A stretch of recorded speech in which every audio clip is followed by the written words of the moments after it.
There is a man in Atlanta who has won more court cases than most lawyers in the city. He has never stood at a podium. He has never worn a suit inside a courtroom. He has never introduced himself to a judge. Because for 3 years he was mopping the floors. And the lawyers walking past him every single day had absolutely no idea they were being outthought by the man emptying their trash. This is the story nobody in that courthouse wanted you to hear. Atlanta's Fulton County Courthouse is not a quiet place. It is the kind of building that hums with pressure 24 hours a day. Careers get built inside those walls. Careers get buried there too. Every floor has a different kind of fight happening: divorces, criminal trials, corporate fraud cases worth tens of millions of dollars. Lawyers move through the hallways like sharks, always circling, always calculating. Everyone in that building is competing for something. Everyone, apparently, except the janitor on the 3rd floor. The name he gave them was Marcus Webb. 51 years old. Gray uniform, quiet face. He punched in every evening at 6:30 and he worked until the building went dark. For 3 years, not a single person asked him who he really was. That was the biggest mistake they ever made. Marcus had a routine that never changed, and that was intentional. Same floors, same order, same time. When you are invisible, routine is armor. Nobody questions the person who is always exactly where they are supposed to be. Nobody looks twice at the man pushing the cart down the hallway at 8:15 when they have been seeing him push that same cart down that same hallway for 3 years. He had figured that out early. The 3rd floor was where he spent most of his time. Not because he was assigned there, though he was, but because the 3rd floor was where the cases that actually mattered were tried. Complex litigation, federal hearings, the kind of cases that involved money so large it stopped feeling real, or people whose entire lives hung on whether one lawyer had done their homework. Marcus had done his homework. For years, in silence. He would mop under the tables where lawyers had been sitting all day. He would empty the trash cans that held crumpled drafts of arguments that were not good enough. He would wipe down the wooden benches and sometimes, when a case file had been left open on a desk by some exhausted attorney who had given up for the night, he would stop his cart. And he would read. Not quickly, not casually. The way a surgeon looks at an X-ray. Precise, clinical. His eyes moving down the page with the kind of focus that does not come from curiosity. Comes from mastery. He never touched the documents. He never moved them. He would read and then he would keep cleaning, and the room would look exactly the same as it did before he arrived. Nobody saw it. Nobody was ever there to see it. But one woman came close. Her name was Danielle Reeves, 29, 2 years out of Emory law. The kind of attorney who took the cases nobody else wanted because she genuinely believed that mattered, and who was slowly being crushed under the weight of that belief. She had been working a wrongful termination case for 6 weeks and hitting a wall she could not explain. The facts were on her side. The timeline was on her side. But something in the legal architecture of the case kept collapsing every time she tried to build it up, and she could not figure out where the crack was. So she stayed late, night after night, files spread across her desk, highlighter in hand, looking for something she could not name. Marcus cleaned around her without a word. He had learned very quickly which lawyers to stay invisible around. The ones who were still in the building at 9 at night were not people who wanted to be spoken to. They wanted the trash emptied and the floor mopped and nothing else. He gave her that. Every night. Silent. Efficient. Gone. Until the night she was not there. She had rushed out, emergency call from a client, and left her entire case file open on the desk. Every page exposed. The whole fragile structure of an argument that was not working yet sitting there under the fluorescent lights. Marcus stood in the doorway for a moment. He looked at the file. He walked to the desk, slowly, and he read page 1. Then 2. Then 3. His expression did not change. But on page 4, something in his eyes shifted, the particular stillness of a person who has just seen the exact thing they expected to see, and it is not good. He reached into the breast pocket of his uniform and took out a short pencil. The kind you find at a miniature golf course. Small enough that you could forget you were carrying it. He pressed the tip lightly to the margin of page 4. He wrote 4 words. Then he put the pencil back, finished the floor, and left. The next morning, Danielle found the note before she found her coffee. 4 words. Neat, small handwriting that was not hers. Check the arbitration clause. She almost dismissed it, almost convinced herself she had written it herself during one of those late nights where the brain keeps working even when the person is not sure they are conscious anymore. But she checked it. She pulled the original contract, found the arbitration clause, read it slowly, word by word, for the first time instead of skimming it the way she had a dozen times before. And there it was. Procedural defect. A technical flaw so specific, so buried in the language, that you would have to know exactly what you were looking for to find it. Under Georgia state law, the clause was unenforceable, which meant the entire foundation of the company's defense had been built on sand. She won the case 3 weeks later. For a long time, she told herself she had written that note herself. Sleep deprivation, stress. The brain does strange things when it is running on 4 hours and too much coffee. But it kept bothering her, because deep down, she knew she had not written it. And she was right. It happened 5 more times over the next 4 months. Each time a different lawyer, a different floor, a different case. Raymond Cole, a public defender running on no sleep and no budget, found a note tucked beneath a staple on page 11 of a police report. 3 words. Check the shift log. He did. The inconsistency it revealed turned a witness testimony inside out, and an innocent man did not go to prison that month.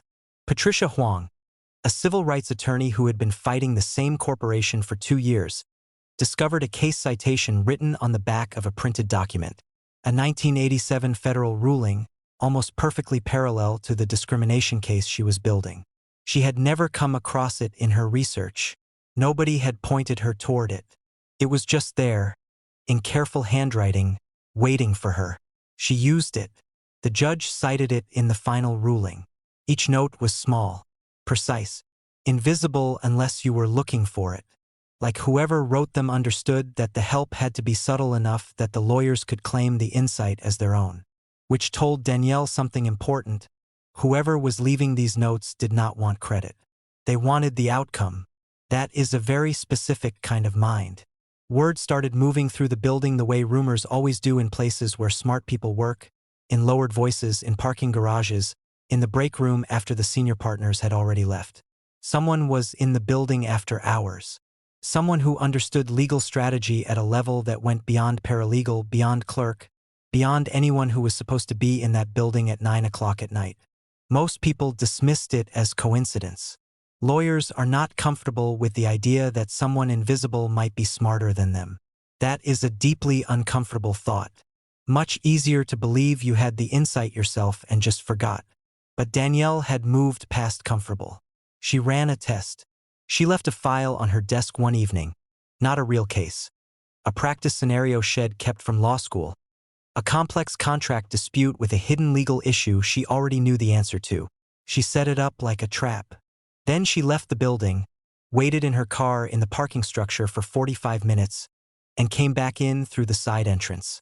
The file was in exactly the same position. Nothing visibly disturbed. But on page 7, in that same handwriting, careful, small, sure of itself, were 2 words. Mutual mistake. The exact doctrine. The precise answer to the issue buried in the practice case. Danielle closed the folder, stood very still in the empty office, then walked slowly to the hallway door and looked both ways down the corridor. Marcus was at the far end, back to her, pushing his cart toward the service elevator. She almost called out to him right then. Almost. But something stopped her. Instinct. The same instinct that tells you not to rush the thing you have been patient about for months. Move too fast and it is gone. She let him go, and she started digging instead. She talked to Sharon in HR, who had been with the courthouse for 11 years and had the kind of institutional memory that made her invaluable at parties and mildly terrifying in disputes. Marcus Webb, Danielle said. 3rd floor. How long has he been here? Sharon checked her system. 3 years. What was he doing before? Maintenance work at a hotel downtown. She scrolled. Before that. A pause. There is a gap. How long? Sharon looked up from her screen. 8 years. 8 years. Danielle sat with that number in her car that night and thought about all the things a person could survive in 8 years, and all the reasons someone might choose to disappear. Then the case arrived that made everything else stop mattering. His name was Elijah Carter, 34 years old, father of 2 daughters, ages 4 and 7. He was accused of stealing $400,000. The digital evidence looked devastating. Elijah sat across from her in the consultation room and said very quietly, "I did not do this." She believed him. She just had no idea yet how to prove it. 11 days before trial, at 8:47 in the evening, Danielle sat down on the bench outside courtroom 7 and waited. When Marcus came around the corner with his cart, she stood up. "I know it has been you," she said. Marcus looked at the floor between them. "I do not know what you are talking about," he said. "Elijah Carter is going to be convicted for something he did not do," Danielle said. "And he is going to spend the next 10 years away from his daughters. But I think you might be." Marcus looked at her for a long time.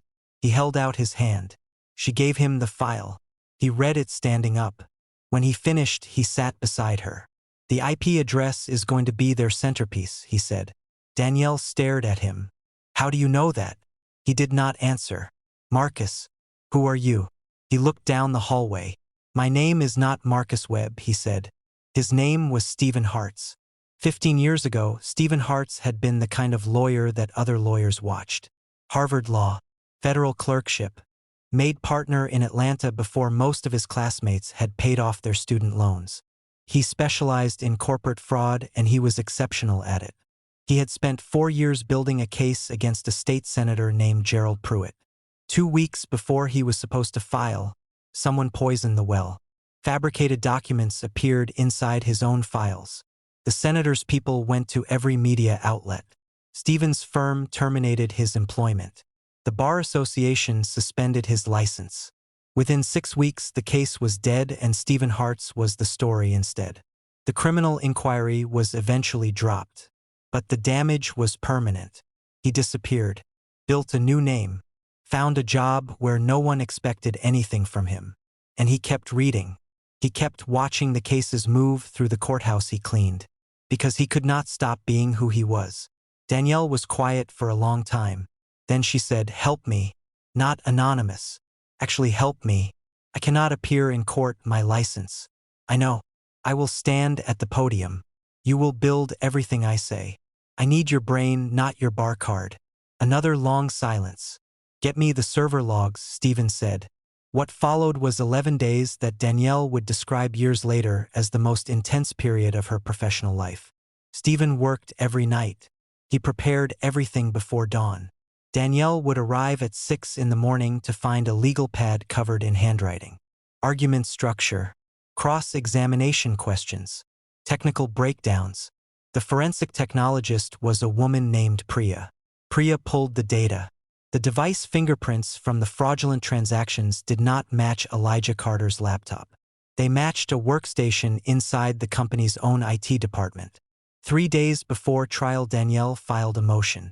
The courtroom on the day of trial was full. Danielle stood up and she was calm. She walked the jury through the evidence. Then she called the company's IT director to the stand. The IT director lasted 40 minutes before he contradicted himself for the 3rd time. By 3 in the afternoon, they moved to dismiss all charges. Elijah Carter stood up from the defendant's table and covered his face with both hands. His body shook. Danielle stood in the hallway afterward, accepting congratulations she felt she only half deserved. She looked toward the far end of the corridor. Stephen was there, still in his gray uniform, watching. When her eyes found his, he gave a single small nod. Then he turned and disappeared through the maintenance door. 8 months later, after a formal petition Danielle filed with the Georgia State Bar, supported by testimony from 7 attorneys, documentation of the fabricated evidence, and 2 witnesses who were finally ready to speak, Stephen Hartz got his license back. The morning he walked back into the Fulton County Courthouse, he came through the front entrance. Suit, briefcase, his real name on his ID. The security guard looked at him. "Can I help you, sir?" Stephen Hartz looked around the lobby. At the marble floors he had mopped 1,000 times. At the elevators he had ridden with a cart. He looked back at the guard. I have a case, he said. And somewhere in Atlanta, Gerald Pruitt opened his morning newspaper and found a name he had hoped he would never see again. Because here is what that courthouse learned. You cannot destroy brilliance. You can bury it, silence it, strip it of its credentials. But you cannot make it stop thinking. And you cannot make it stop caring about justice. Justice does not always arrive loudly. Sometimes it comes through the maintenance entrance late at night in handwriting small enough to miss if you are not paying attention. But it always arrives. If the story got you, go watch the next one. Because what we have lined up next will hit even harder than this.